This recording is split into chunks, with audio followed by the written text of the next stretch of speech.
Oke, tes. Oke. Assalamualaikum warahmatullahi wabarakatuh. Salam Om Swastiastu, Namo Buddhaya, salam kebajikan, salam yang mempersatukan kita semua. Yang saya hormati Bapak Riano Diansa MT selaku dosen pengampu dalam mata kuliah pembangkit energi elektrik, dan juga seluruh para peserta dan juga penonton yang telah menonton video saya sebelumnya. Perkenalkan, nama saya Novanzil Aldi Captrin dengan MPM 237002054 kelas B, yang di sini akan mempresentasikan hasil proposal penelitian saya bersama kelompok saya, yaitu dengan judul Analisis Potensi Energi Surya dan Desain Sistem PLTS On Grid terintegrasi pada powerhouse di gedung kelas Fakultas Teknik Universitas Siliwangi. Oke, lanjut. Jadi latar belakang kenapa kelompok kami mengajukan untuk membuat PLTS, karena kebutuhan energi listrik itu terus mengikat ya secara infrastruktur, aktivitas akademika dan yang lain. Jadi saat ini tuh pasokan energi listrik itu secara global maupun manusia dapat bergantung pada penggunaan bahan bakar fosil dan yang lain-lain, sehingga menimbulkan ketertinggalan zaman yang ini menjadi suatu inovasi dalam proses energi terbarukan. Nah, salah satunya Indonesia ini sebagai negara yang beriklim tropis yang dilintasi garis khatulistiwa memiliki potensi energi surya yang sangat melimpah. Rata-rata tingkat isolasi mataharinya itu harian di Indonesia tergolong tinggi sepanjang tahun.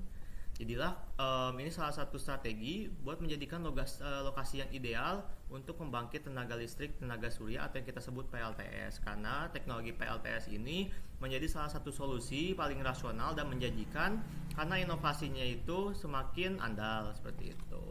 Oke, selanjutnya pada rumusan masalah ini kami telah mengajukan 3 poin pembahasan, yaitu pada rumusan masalah ada pun rumusannya masalah yang saya dan rekan kelompok kami ajukan, yaitu bagaimana tingkat potensi energi surya atau radiasi matahari di area kampus 2 Universitas Siliwangi di bagian Mugasari untuk dimanfaatkan sebagai sumber PLTS. Kedua, bagaimana rancangan desain teknis sistem PLTS on grid yang aman, efisien, dan optimal untuk diintegrasikan pada powerhouse di kampus Universitas Siliwangi.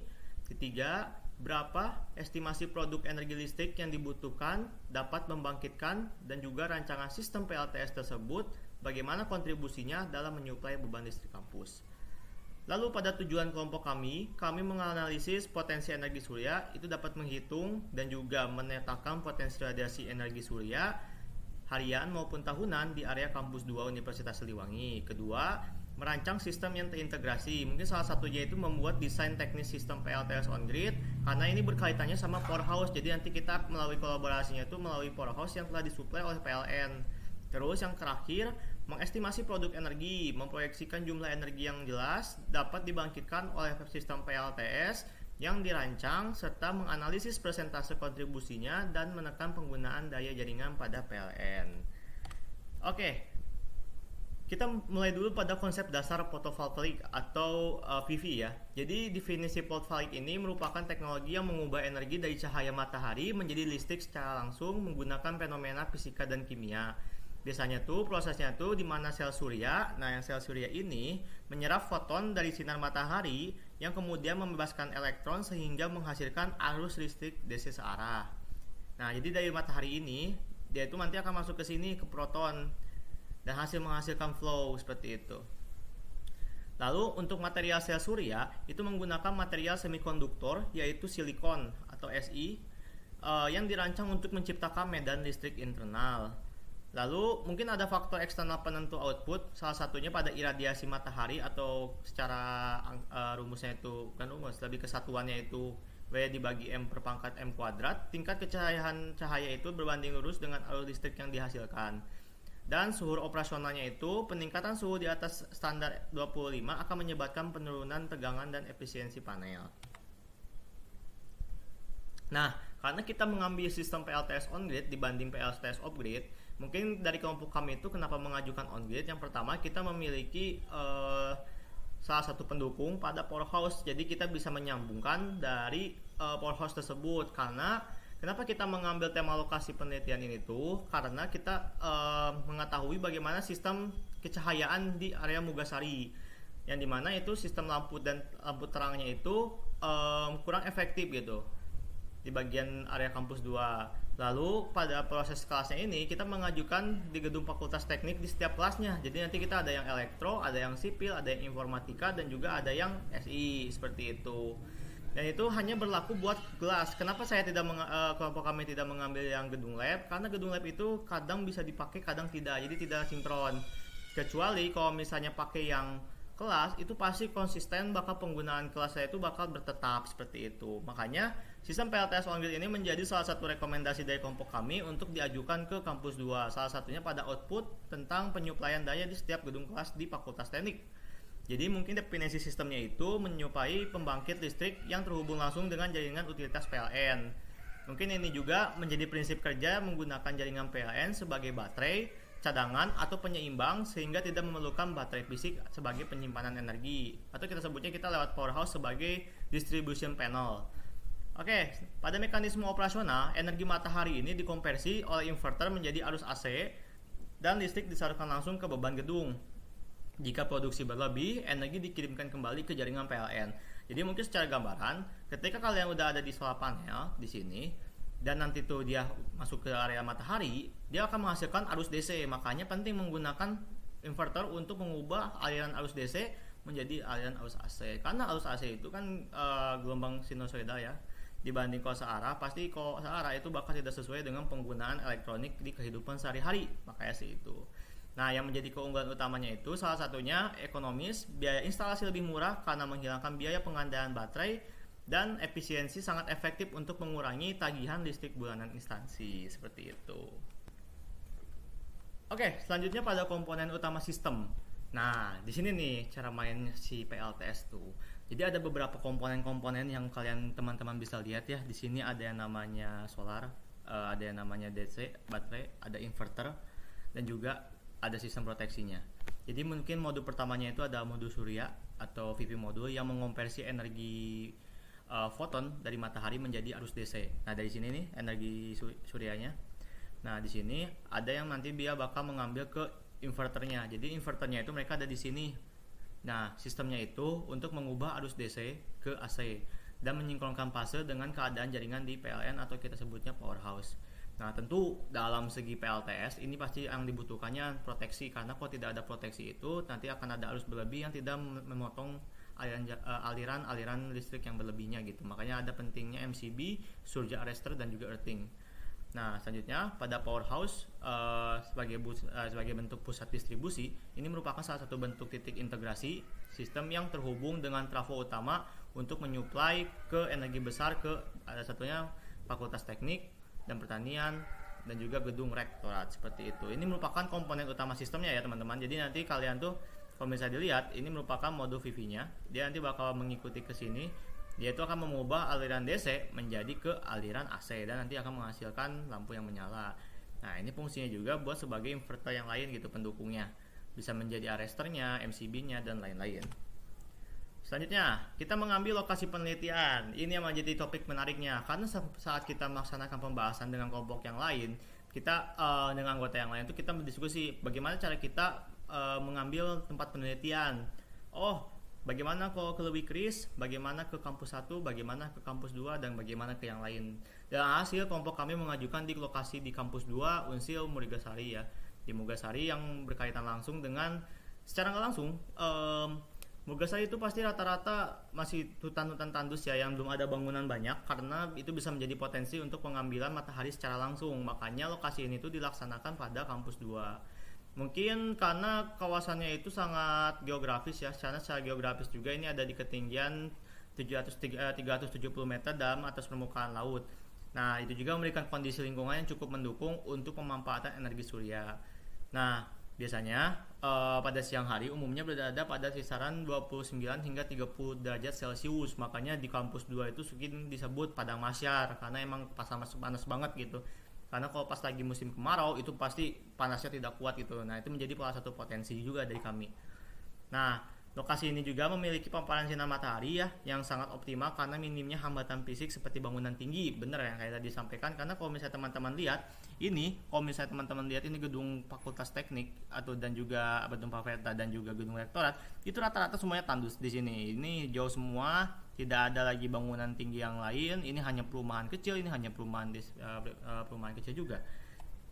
Sehingga pada power outputnya juga dihasilkan 1321 kW per kWh per kWp.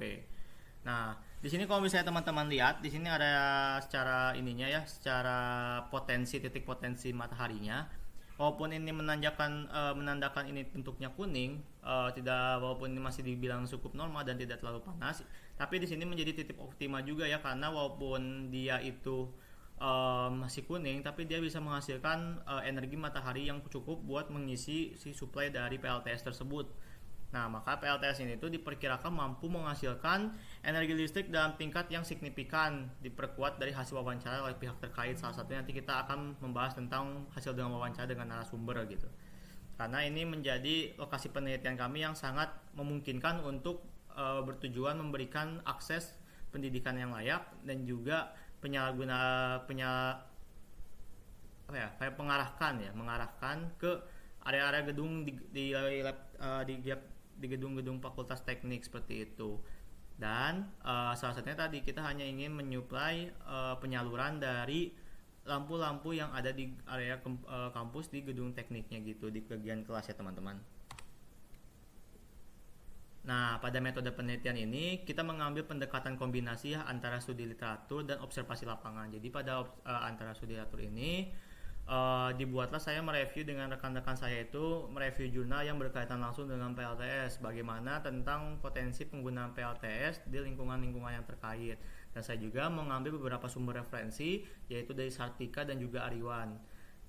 Nah, mereka juga menjelaskan tentang penggunaan sistem PLTS atap di Indonesia guna memperkokoh landasan teori, standar teknis, analisis potensi energi surya secara paralel. Nah, lalu pada observasi lapangannya itu kita melakukan koordinasi dan juga wawancara dengan narasumber terkait yang bertanggung jawab langsung kepada di bagian powerhouse bagian elektrikal di kampus 2 Universitas Siliwangi. Makanya pada ini pun selanjutnya ketika sudah ada di pembuatan dari studi literatur dan juga observasi lapangan, mereka itu nanti kita akan menyuplai kembali penggunaan data-datanya. Data-data yang kita butuhkan saat ini apa, lalu kita nanti akan merancang sistem-sistemnya seperti sistem PLTS-nya seperti apa, kita menggunakan software-software yang dibutuhkan. Salah satunya kita menggunakan aplikasi PVSheet untuk membuat desain dari PLTS. Terus yang kedua, kita mengambil dokumen sebagai bentuk pengarsipan dan lain-lain. Makanya tools kita itu banyak untuk mengajukan penelitian yang ingin kita ajukan. Oke, kita lanjut. Nah, pada flowchart ini ya teman-teman, kalau bisa lihat secara langsungnya tadi kan secara metode penelitiannya sudah jelas ya, kita berfokus kepada studi literatur dan juga proses observasi di lapangan. Perencanaan sistem PLTS juga harus memenuhi beberapa persyaratan untuk dinyatakan sebagai sistem PLTS yang layak dan dapat diimplementasikan, baik layak menurut aspek ketenaga-listrikan atau aspek ekonomi. Makanya kita membuat beberapa flowchart yang dimana kita memulai dari identifikasi lokasi penelitian. Kita sudah menentukan penelitian kita mau kemana, dan kita memastikan kembali apakah itu worth it untuk diteliti atau tidak. Lalu kita mengambil pengumpulan data. Pengumpulan data ini kita melakukan uji survei wawancara bersama narasumber dan juga membaca hasil jurnal yang telah dibuat oleh orang-orang yang telah diajukan seperti itu. Selanjutnya nanti akan ada perancangan sistem PLTS menggunakan aplikasi PVSheet. Habis itu dimulai dengan simulasi. Nah, ketika sudah hasil dapat simulasi, kita memulai dengan analisis ketenaga-listrikan, dan yang terakhir kita membuat analisis ekonomi dalam pembuatan rancangan anggaran biaya, dan yang terakhir kesimpulan seperti itu. Nah, pada pembahasan hasil wawancara ini, saya dengan rekan-rekan yang lain melakukan wawancara dengan Bapak Rija selaku tenaga ahli sekaligus penanggung jawab teknis di kampus 2 Universitas Siliwangi. Diketahui bahwa gedung Fakultas Teknik ini memiliki kebutuhan daya yang sangat tinggi ya, menunjang seluruh kegiatan akademik dan juga operasional yang saat ini bergantung pada jaringan PLN, narasumber, dan menjelaskan adanya segmentasi beban di mana area ruang kelas cenderung stabil. Sementara beban laboratorium itu bersifat fluktuatif atau jarang, yang membuat kadang kalau misalnya jarang itu dia membutuhkan daya yang besar seperti itu. Makanya disepakati bahwa rencana sistem PLTS ini akan difokuskan pada sistem on-grid yang diposisikan sebagai supporting system atau sumber energi tambahan untuk mengurangi beban pada jaringan utama dan juga menekan tagihan listrik. Jadi kita tuh setidaknya tidak menekan si anggaran pada listrik yang lain, walaupun kita menyuplai beberapa bantuan dari si LTS ini gitu ke yang lain. Nah, ada dua poin utama yang bakal kita fokuskan, yaitu pada tujuannya itu pada optimasi teknis dan efisiensi operasional. Karena ini bersifat integrasi ya, karena ini udah pasti bakal diarahkan kemana saja dan lain-lain. Dan yang kedua, ini keberlanjutan dan visi Green Campus yang diimplementasikan oleh Bapak Rektor. Karena kita mengusahakan agar yang namanya Green Campus itu tidak bebas asap rokok dan penggunaannya itu tidak menggunakan asap-asap polusi seperti itu. Ini merupakan dokumentasi langsung dengan Bapak Rija ya. Dia kebetulan kita mengajukan waktu buat wawancara dan hasilnya kita nanti mendapatkan hasil yang telah dibutuhkan dengan melakukan survei ke area control room di gedung DC atau data center. Kita akan membahas tentang hasil pengukuran potensi energi ya. Di sini kita tercatat pada tanggal 21 April 2026 di lingkungan gedung Fakultas Teknik, kita telah melakukan dua percobaan, yaitu pada waktu yang data pertama dan waktu yang data kedua. Nah, berdasarkan observasi di lapangan yang dilakukan secara real menggunakan alat iradiansimeter, ini kita dapat memperoleh nilai rata-rata intensitas radiasi matahari sebesar 1303,5 watt per m kuadrat, dan angka ini itu menunjukkan bahwa lokasi kampus 2 Unsil memiliki potensi energi surya yang sangat tinggi, bahkan melampaui standar pengujian panel surya atau kita sebut standar test condition yang berada di angka 1000 watt per meter kubik. Nah, ini merupakan dokumentasinya ya. Kita mengajukan iradiansimeter untuk mengukur lebih ke pengukuran si energinya, potensi energinya untuk diukur dan kita dapat hasilnya seperti itu. Dan kita telah dibuatkan tabelnya. Kayak ini pada waktunya itu kita mengambil rentan waktu masing-masing 30 menit. Dan dibuatlah hasilnya sehingga dapat data 2, data 1 yang menyebabkan total segini. Lalu pada total keseluruhan data, ini kita mengambil itu 30 menit per ini ya. Jadi kalau dari 10.30 ke 11, nah ini yang bagian pertama, ini page pertama, 11.30 ke 12.00 ini batch kedua dan yang sampai seterusnya. Ketika sudah ada dihitungkan seperti ini, ditotalkan dari 472 ditambah 1121,7 ditambah 1281 hingga hasilnya berapa. Lalu dengan hasilnya 1330,5 dan itu menjadi salah satu potensi yang sangat baik gitu. Nah, kan kita melihat grafik radiasi mataharinya nih.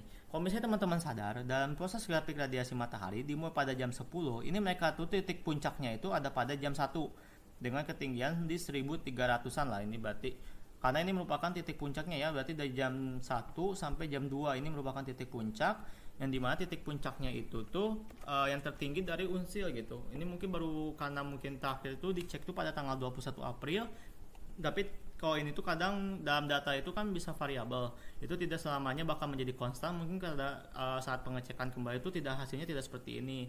Namun pada penelitian kami yang telah diukur, inilah hasil real yang kita dapat seperti itu. Jadi yang kita dapat simulasikan itu, ini merupakan simulasi dari PPSeed ya, yang mengenai produksi energi bulanan.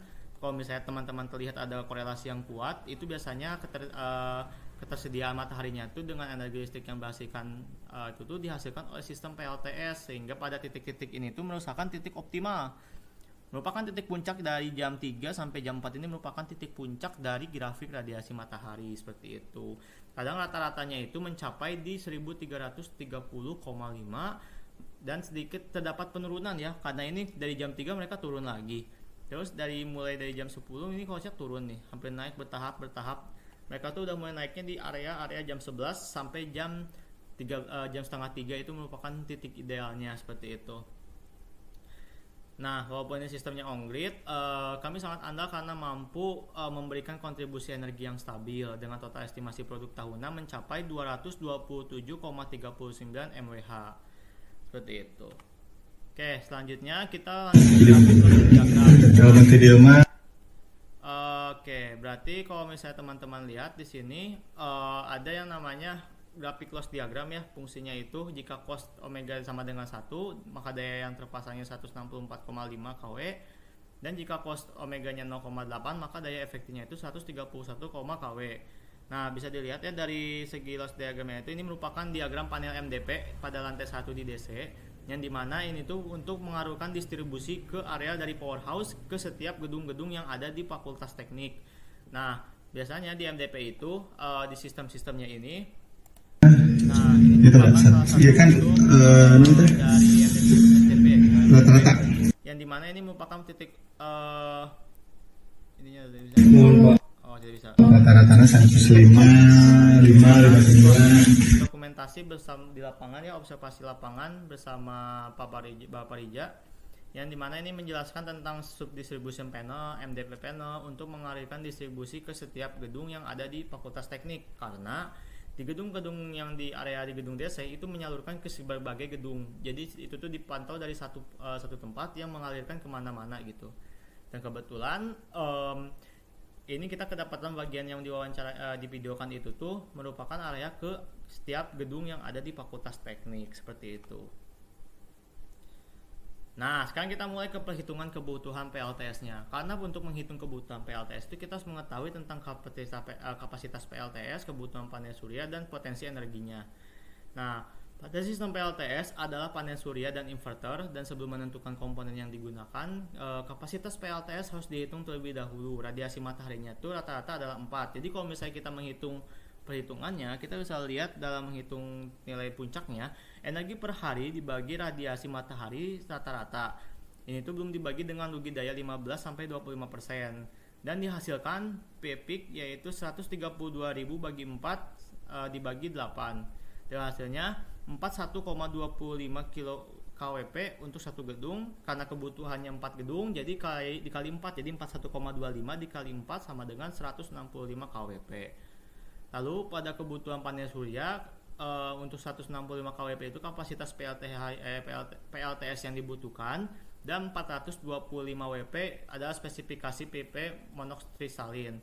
Karena kita membutuhkan lebih dari 388 unit ya, karena ini bakal menyuplai ke setiap gedung yang ada di Fakultas Teknik ya, di gedung kelasnya gitu. Makanya 165 dibagi 425, karena ini kita mengambil PP monokristalin, sehingga terdapatlah 388 unit PV seperti itu. Nah, untuk menghitung kapasitas inverter, karena untuk perancangan PLTS ini kan pasti perlu yang namanya inverter dari arus DC ke arus AC gitu. Artinya kapasitas total panel surya DC ini dirancang menjadi 15% sampai 25% atau rugi daya lebih besar daripada kapasitas maksimal inverter AC. Nah, jadi menggunakan inverter itu dengan kapasitas 2 kali 60 kW AC dengan pemasangan PV-nya itu 20 paralel dan 19 seri. Atau perhitungannya rasionya itu 165 dengan total PV-nya tadi dibagi 120, hasilnya 1375. Nah, di sini saya punya simulasinya ya, simulasinya dengan PV sheet, yaitu kita membuat 3D perancangan dari setiap gedung per fakultas. Jadi nanti itu planning dari kami itu untuk penggunaan si gedung fakultas dari elektro, sistem informasi informatika, sipil juga, mereka nanti bakal masing-masing mempunyai PLTS di bagian atap kanan kirinya seperti itu. Itu untuk memudahkan arus bukannya ini camparan matahari itu masuk ke setiap atap-atap yang ada di PLTS. Makanya ini tuh dirancang untuk mengintegrasikan struktur bangunan gedung teknik dengan penempatan panel surya pada sudut kemiringan optimal sebesar 30 derajat. Berarti kalau secara langsung ini logikanya itu, nah ini merupakan tembok atap. Nah, ini merupakan PLTS-nya. Jadi nanti tuh si PLTS itu mengikuti dengan si atapnya seperti itu. Nah, jadi ini optimalnya itu dia bakal masuk ke potensi radiasi matahari, dia akan masuk seperti itu. Karena ini pemodelan itu mencakup pemasangan 8 array panel ya, karena bisa dilihat sendiri ini masing-masing ada 8, 1, 2, 3, 4, 5, 6, 7, 8, 9, 10, 11, 12. Oh, ini ternyata ada 12. Jadi perhitungan itu ada di 12, masing-masing itu ada 6. Jadinya ini akan menjadi pemanfaatan yang luas karena nanti potensi mataharinya itu akan selalu masuk. Jadi kalau misalnya kalian melihat ada visualisasi desain teknisnya itu, desain ini dari PLTS dari CVV-nya dia akan menghasilkan potensi radiasi mataharinya yang akan dimasukkan kembali ke area inverter. Dan nanti si inverternya itu akan menghasilkan grid trafo utama buat menjadi penyuplai support ke setiap gedung yang ada di Fakultas Teknik. Yaitu mereka tuh akan masuk ke Fakultas Teknik, Fakultas Pertanian, dan gedung rektorat. Nah, di sini ada arraynya. Ini array PV panel suryanya. Terus ini ada sistemnya ya, ada sistem PV sheet-nya. Terus di sini ada powerhouse. Nah, powerhouse ini nanti akan disambungkan ke area layanan beban. Nah, jadi seperti itu. Ini mungkin sebagai contoh karena mungkin powerhouse itu seingat saya si atapnya itu lurus, bukan belok runcing kayak gini. Jadi itu mungkin akan menjadi suatu implementasi. Itu kan nanti bakal patokannya itu bakal di ini ya, bakal di powerhouse buat si bentukannya. Dan nanti akan dialurkan ke setiap gedung fakultas. Namun untuk perencanaan kami itu gedung fakultas itu di PLTS dia akan memasuki setiap masing-masing si gedungnya itu ada PLTS VV-nya gitu, ada VV-nya seperti itu. Dan itu menjadi perencanaan yang memiliki teknis sesuai dengan kondisi arsitektur di kampus 2 Universitas Siliwangi seperti itu. Nah, untuk simulasi desainnya, kita membuat SLD-nya. Ini merupakan rangkaian yang kita butuhkan, yaitu VV-nya di sini. Terus ada inverter dan ada injection point. Sistem PLTS-nya itu dirancang pada gedung Fakultas Teknik menggunakan komponen utama berupa panel surya Trina Solar tipe TSM DE09R08W 425WP dengan total kapasitas nominal sebesar 162 kWp. Karena dikali dengan 380 unit modul ini ya, modul fotovoltaik yang dikonfigurasikan dalam 20 string, makanya masing-masing modul itu terpasang dengan sebesar 759 meter persegi. Energi DC yang dihasilkan kemudian dikonversi menjadi energi AC melalui 2 unit inverter Huawei Technologies model Sun 2060 KTL-MO dengan total kapasitas output daya sebesar 120 kWac. Perancangan ini memiliki nilai penom rasio atau perbandingan daya DC terhadap AC sebesar 1,35. Kalau misalnya teman-teman lihat ini ada PV array-nya dengan modul Trina Solar dengan tipenya udah ada. Ini udah masing-masing 20x90 string dan series. Dan ini untuk inverternya. Ini untuk inverter dan ini untuk modulnya. Jadi nanti ada total powernya itu sebesar 759 meter persegi. Dan untuk ratio dari inverternya itu 1,35. Dan ini masing-masing inverter yang kita butuhkan itu hanya 2 unit saja. Tidak usah banyak-banyak seperti itu. Oke, selanjutnya pada simulasi dengan PVC juga ini masih tetap sama. Kita melihat dari non-penetration product per install KP-nya dan juga performance ratio di PR-nya karena ini bakal berfokusan pada VV dan juga inverter. Nah, dan berdasarkan hasil analisis akhir, sistem PLTS ini diproyeksikan mampu menghasilkan produksi energi harian sebesar 3,82 kWh yang menunjukkan tingkat efisiensi permanen energi yang sangat baik di lokasi Murgasari maksud saya. Total akumulasi energi bersih yang dapat diinjeksikan ke jaringan listrik ini mencapai 227,39 mWh per tahun. Nah, makanya ini menjadi memperkuat peran PLTS sebagai sumber energi mandiri yang andal untuk mendukung kebutuhan listriknya. Nah, ini bisa dilihat ya. Sistem prediksinya itu 227,39 untuk tahunan dan ini 180 untuk kWh itu untuk inverternya ya. Nah, ini ada perhitungannya dari Januari butuh berapa, ininya butuh berapa sehingga menjadi total per tahunnya itu ini merupakan total keseluruhannya. Nah, ini yang menjadi titik pengajuan kami yaitu rencana anggaran biaya karena yang ditunjukkan ini merupakan total investasi awal sebesar 1.483.650.200 rupiah untuk mengimplementasikan sistem PLTS dengan pengadaan 3 komponen utama ya. Yang pertama dari 388 unit panel surya monokristalin Trina Solar, 2 unit inverter Huawei berkapasitas besar, serta 388 set kerangka mounting untuk dudukan panel di atas atap. Ini merupakan investasi yang disebabkan oleh cakupan proyek yang besar yang sangat luas karena ini tuh bakal menghasilkan keterpanjangan lah ini investasinya tuh karena akan kepake sampai 30 tahun ke atas seperti itu. Makanya dari awalnya itu memang harga satuannya 3.252.000, namun karena ditambahnya itu 388 modul menjadi 1.261.776.000 rupiah. Berarti mahalnya itu emang di panel suryanya tuh seperti itu. Karena ini tuh merupakan fluktuasi beban ekstrim akibat peralatan praktikum yang memiliki daya tinggi. Dengan memfokuskan supply pada seluruh gedung perkuliahan, sistem PLTS on-grid ini berfungsi sebagai pendukung energi utama dan inverternya juga hanya 2 unit dan kerangka panelnya sama gitu. Jadi paling noncosnya itu ada di area panel suryanya sebesar 3 juta ya, 3.252.000 dan ini bisa dicek di linknya ada di proposal yang telah kami ajukan di tugas sebelumnya dengan total. Jadi total estimasi akhirnya itu 1.483.655.655 rupiah.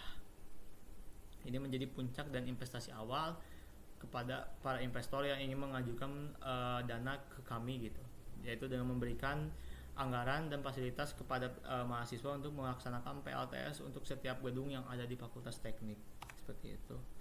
Nah, ini merupakan waktu pelaksanaan penelitian kami ya, yang dimulai dari studi literatur. Ini merupakan minggu pertama kami pada pendidikan. Ini studi literatur dan observasi. Biasanya ini tuh kita mencari referensi jurnal dan teori dasar sih tentang mengenai PLTS. Nah, lanjut di minggu kedua ini mengurus perizinan pra penelitian. Jadi kita tuh berkonsultasi dengan setiap pengajuan, dan kita juga sempat mengajukan apakah ini efektif atau enggak. Kita tanyakan kepada penanggung jawab yang ada di kampus apakah kita bisa melaksanakan wawancara dan observasi di lapangan, dan akhirnya bisa seperti itu. Kita melaksanakan wawancara dan juga mendapatkan data-data yang dibutuhkan. Selanjutnya ada penulisan proposal usulan penelitian. Di sini pada minggu ketiga ini tetap sama ya, karena berkaitan langsung dengan observasi di lapangan, karena secara nggak langsung kita mengecek dan juga mengetahui segala bentuk data yang nanti akan dimasukkan ke penulisan proposal tahap penelitian. Selanjutnya pada tahap penelitian inilah kita memulai pengambilan data ya, dari potensinya, tahapnya di pengukuran iradiasi matahari, dan pengumpulan data beban listrik yang mulai dilaksanakan. Nah, lalu di bulan Mei kita melaksanakan wawancara dan juga pengolahan data ya, yang dibutuhkan apa saja dan kebutuhan-kebutuhan yang lainnya.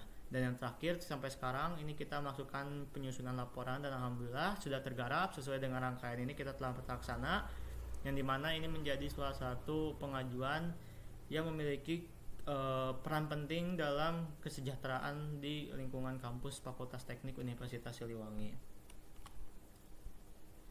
Nah, untuk kesimpulan dan saran, di sini kami menyimpulkan bahwasannya Mugasari itu sangat efektif banget untuk memiliki PLTS ya, karena dengan potensi energi yang sangat melimpah dan layak dengan rata-rata intensitas mataharinya itu 1330,5 W per M persegi.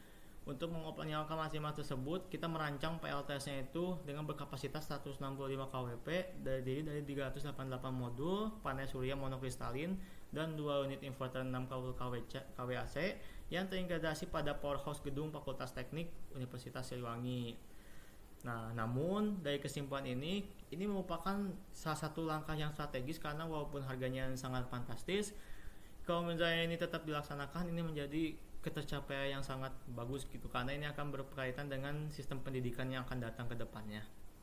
Walaupun seperti itu, kita memiliki saran dan pengajuan juga untuk menjadi bahan pertimbangan bagi seseorang yang ingin tetap melanjutkan penelitian ini, karena untuk melakukan analisis kelayakan ekonomi yang lebih mendalam ya, dari mencakup perhitungan payback, periode MPR/LR guna memetakan tingkat pengembalian investasi secara detail. Lalu juga diperlukan survei teknis lapangan ya, kayak mengenai kekuatan struktur atap gedung untuk menjamin keamanan serta keselamatan para pengguna, dan penelitian juga dapat diarahkan pada sistem hybrid. Jadi nanti bisa off grid, bisa on grid, dan juga yang lain-lain. Nah, terus kita juga pengen tahu tentang ketersediaan energi, cuaca mendung ataupun malam hari. Dan yang terakhir, tentunya berkaitan dengan pihak kampus, diharapkan dapat menjadikan penelitian sebagai referensi utama dalam memperkembangkan infrastruktur energi terbarukan, dengan tetap memperhatikan skema monitoring dan evaluasi untuk menjaga kekualitasan dari PLTS tersebut. Seperti itu presentasi saya pada malam hari ini, kebetulan saya tag-nya malam hari. Saya ucapkan terima kasih kepada Bapak dan juga rekan-rekan yang telah menonton video ini dari awal sampai akhir. Suatu momen selama beberapa bulan ini kita melaksanakan penelitian ini, susah duka maupun yang kita rasakan, kita mendapatkan ilmu yang sangat bermanfaat dan juga pengalaman yang baru, untuk setidaknya kita dapat mempermudah dan juga berkomunikasi dalam mengajukan PLTS ini. Semoga dalam waktu yang akan datang, semoga ada aja yang mau melanjutkan ataupun menindaklanjuti program penelitian kami, yang menjadi wadah maupun kesempatan bagi mereka yang ingin meningkatkan pengembangan mereka di bagian PLTS, seperti itu. Mungkin sekian yang dapat saya presentasikan. Mohon maaf bila ada tutur kata yang kurang berkenan. Saya tutup. Wassalamualaikum warahmatullahi wabarakatuh.